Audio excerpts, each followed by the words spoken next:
Welcome, everyone, and thank you for joining us today. My name is Paul Donahue, and I will be your host. We ask that you please keep your device muted during the session, and if you have questions, please direct them to me via the chat function.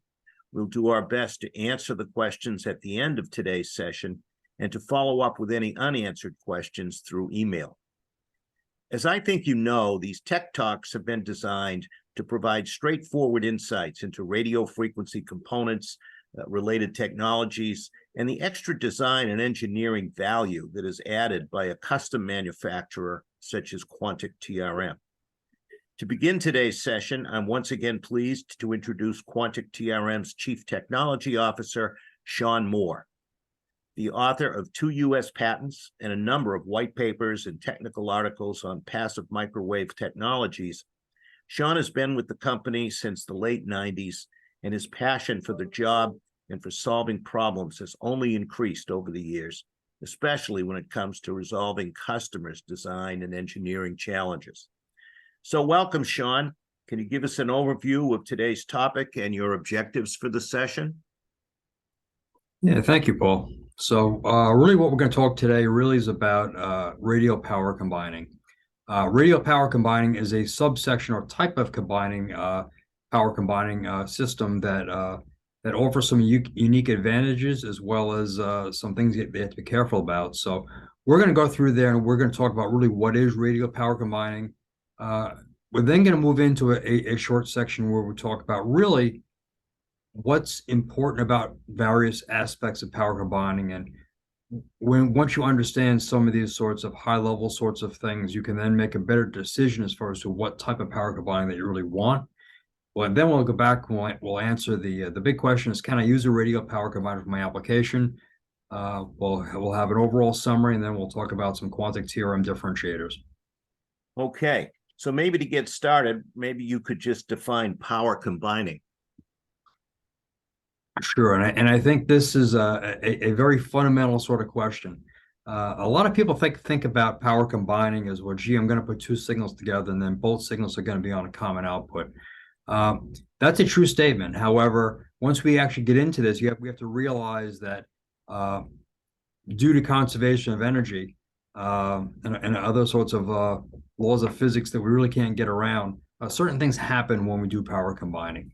Power combining, from an RF standpoint, actually happens for a vector summation of the signals, which means that if the signals are coming in and they're exactly in phase with equal amplitude, those vectors will add, and what you will get at the output is both the addition of both of those signals. So basically, if you have 2 power levels coming in, you will get twice the power coming out. It'll be very efficient.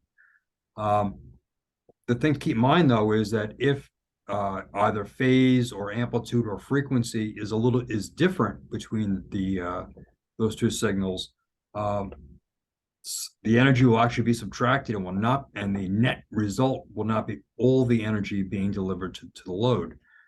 So the thing that to keep in mind here is that as we're going through the vector summation, if it is constructively summed, that energy will go to the output. If the energy subtracts, it will not be delivered to the output, and it has to go someplace else due to the conservation of energy. For an isolated power combiner sort of network, that differential energy gets directed over towards some sort of isolation circuit or a resistor or a load, where that energy is then converted to heat within the resistor. In a non-isolated power combining system, like a radial combiner, that energy gets reflected back towards the sources. So in a non-isolated sort of power combiner, like a radial power combiner, there is no mechanism in that network to absorb the energy. Therefore, all energy has to either be delivered to the load or reflected back to the sources. What the reflected energy really creates is an effective higher VSWR for the load condition for your sources. Okay, so what exactly is the difference then between power combining and radial power combining? So really, radial power combining is a subclass of power combiners that is that is a type of non-isolated power combining system. The nice thing about radial power combiners is you can combine any number of ports that you want. You see the very large piece on the upper right-hand corner of your screen. That's a 64-way radial power combiner. Down a little lower, we have a 6-way. And basically, neither one of those are 2 to the n sort of configurations, which is the sort of traditional power combining networks. A lot of the isolated power dividing networks do want to be 2 to the n to maintain symmetry within the isolation network. Really, the beauty of the radial power combiner is that you can have as many inputs as you like because of the fact that you're working with a non-isolated, so you don't necessarily need to maintain that level of symmetry to keep the isolation network balanced. Also, these sorts of geometries work very well with airline constructions, which means that they can be very low loss, and then they can be very efficient for some very high power sort of applications.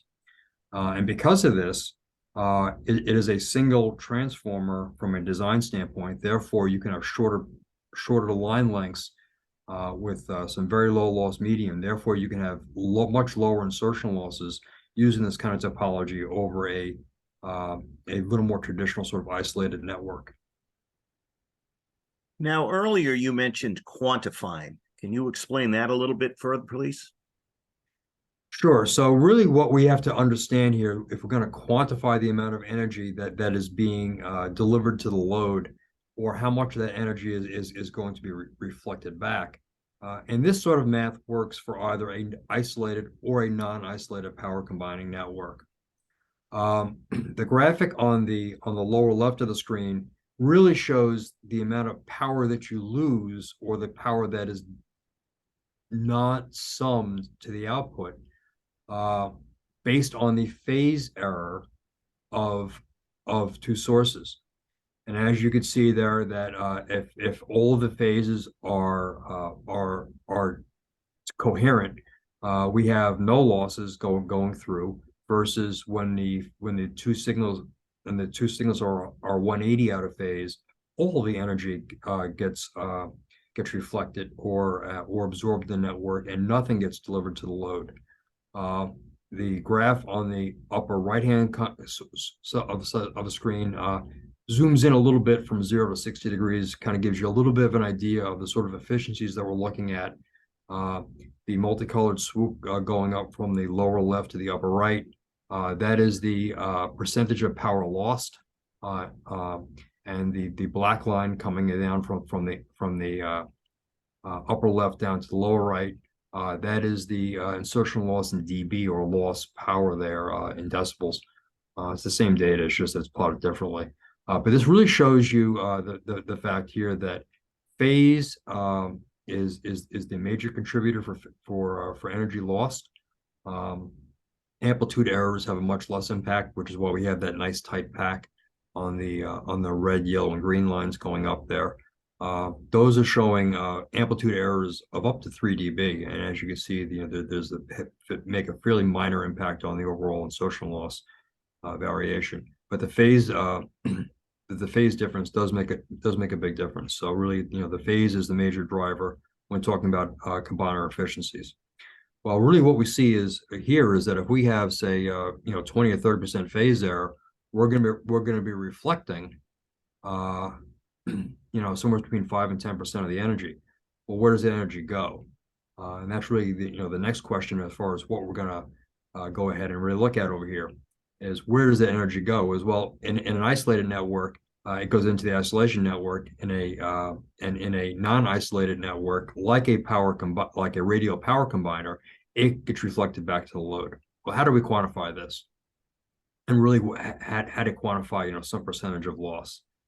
Well, this graphic here helps explain some of that to some degree, and I hope it helps really understand the impact of a phase mismatch coming into a non-isolated sort of combiner.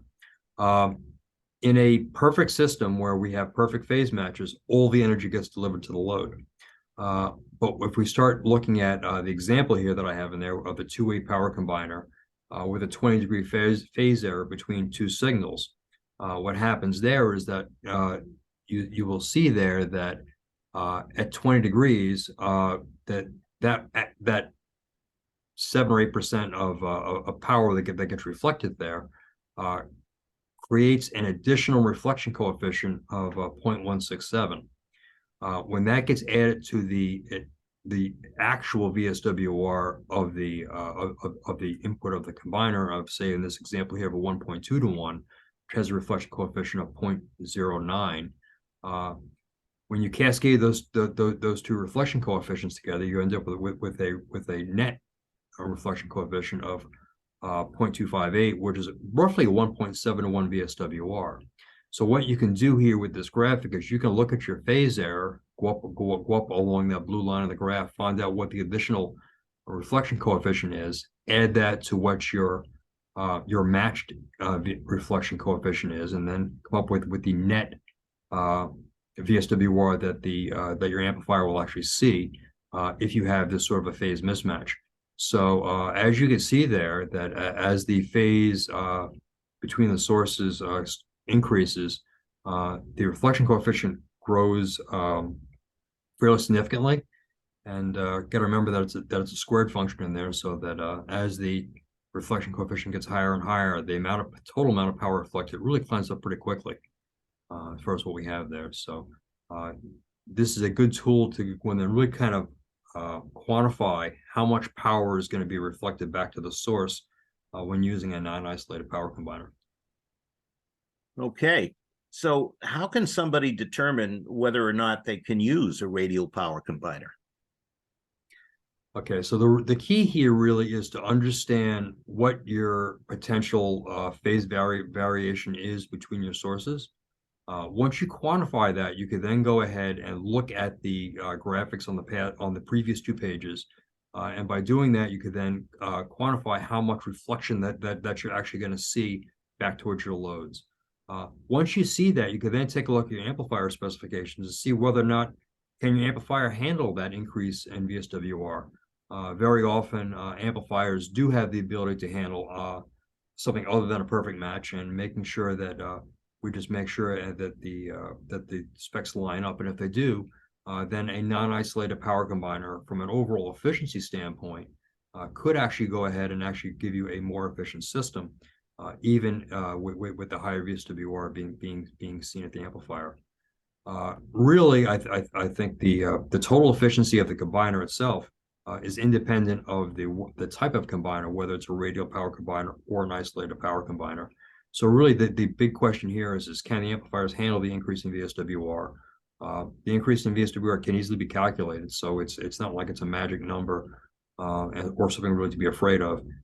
As soon as you understand how much energy gets reflected back, you can see whether or not your amplifier can tolerate it or not. If it can, very often a radial power combiner is a great solution. Well, excellent information as usual. Maybe you could summarize for us? Certainly. So really, a radial power combiner is a subclass of non-isolated power combining.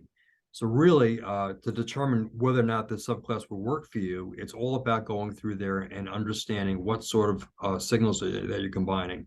You have to quantify exactly what sort of match that you can have between your amplifiers. And then from there, you can calculate out exactly how much of a reflection that you're going to get if you use a non-isolated power combiner. If that reflection is too high, then that'll kind of force you into an isolated configuration. Realizing that the penalty for going to an isolated solution may be higher overall insertion loss, and also having to work with some thermal management of those terminations within the isolated power combiner. Overall, the overall power efficiency of things that are delivered to the load really are more based on how well matched your sources are rather than the type of combiner. And very often a radial power combiner, because of the way that they can be built using airlines and very low loss technology, they can actually have less insertion loss than many other types of power combiners. So it's something that really needs to be considered as we're going through there. Kind of the negative piece of there to keep in mind is to make sure that if the phase difference between the sources gets a little bit high, sometimes the effective VSWR can go up there. We just got to make sure though that the amplifiers that we're feeding it with can handle that increase in VSWR. Very often, as long as the match is maintained pretty well, which you want to do for overall efficiency anyway, that will also very often mitigate any VSWR increases that you see due to the non-isolated nature of the divider. And you'll end up with a very low loss, very efficient power combining network by using something like a radial combiner. Okay, thank you. And generally speaking, whether it has to do with the power combiners or radial power combiners, what are some of the differentiators that customers might experience when working with Quantic TRM? Yeah, so really one of the big things here that Quantic TRM that we're very much work and strive for is to understand exactly what our customer is doing with our products. Therefore, we can make sure that the customer is getting the best possible solution. Very often, for most applications, there's multiple ways for designing and building parts. We want to make sure that our customer is actually coming up with the best solution and the best technology. And some of those are trade-offs like we spoke about today here, as far as understanding whether or not a radial power combiner or an isolated power combiner or a glycol power combiner or something else like that may actually be the best solution for your particular need. And by understanding the nature of the signals that we're combining with and everything and all the other parameters, we can then go ahead and make suggestions as to what is the best solution. And also, we also can go through there and help the system engineers understand the impact of those to the system. And then therefore we can have a good collaboration on determining really what is the best solution for the particular application. We go ahead, we like to work with our customers, make sure that we use the best materials, topologies, and as well as that, we also test and provide objective evidence for all of our products to best satisfy the system needs and make sure that the end customer gets exactly what the system needs and ends up with the best solution possible. We like to say that Quantic TRM is a solution provider that also provides hardware. So that is really, I think, a big differentiator for us into the marketplace. So it's more than just ordering components. Got it.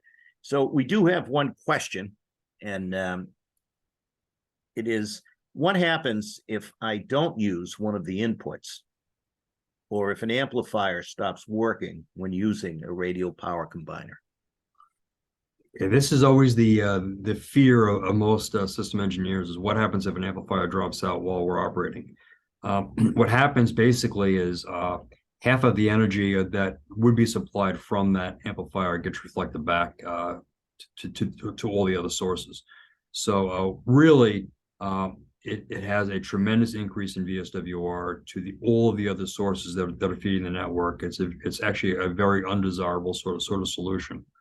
What we have had is many of our customers who are using radial power combiners do have a sort of fail-safe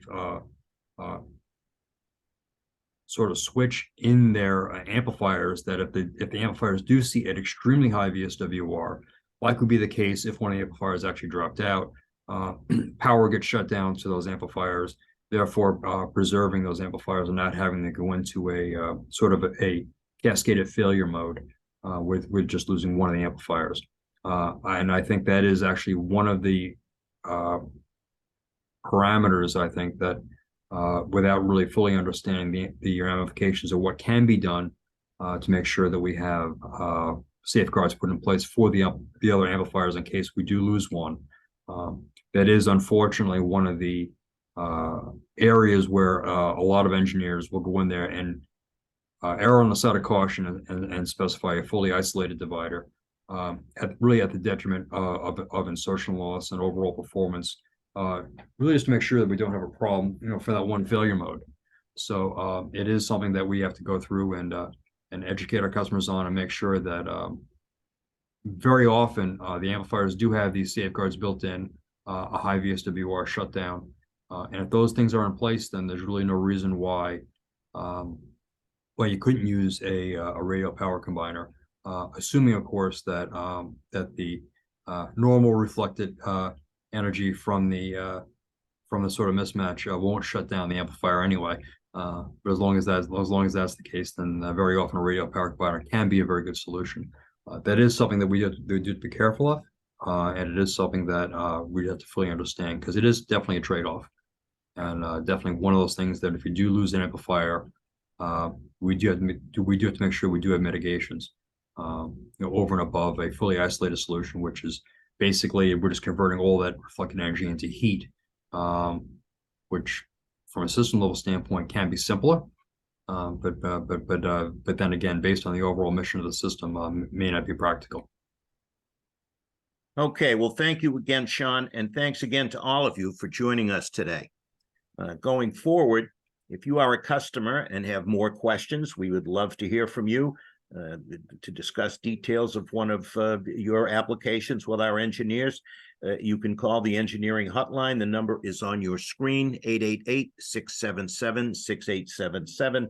There are no costs associated with these conversations. And if you're one of our field sales representatives, then you know your calls are always welcome. And you can also submit questions directly through the sales rep portal on our website. In case any of you are looking ahead, the next Tech Talk will be on Tuesday, August 22nd at 1 p.m. Eastern, and the topic will be I/O interface solutions. Thank you all. Thank you.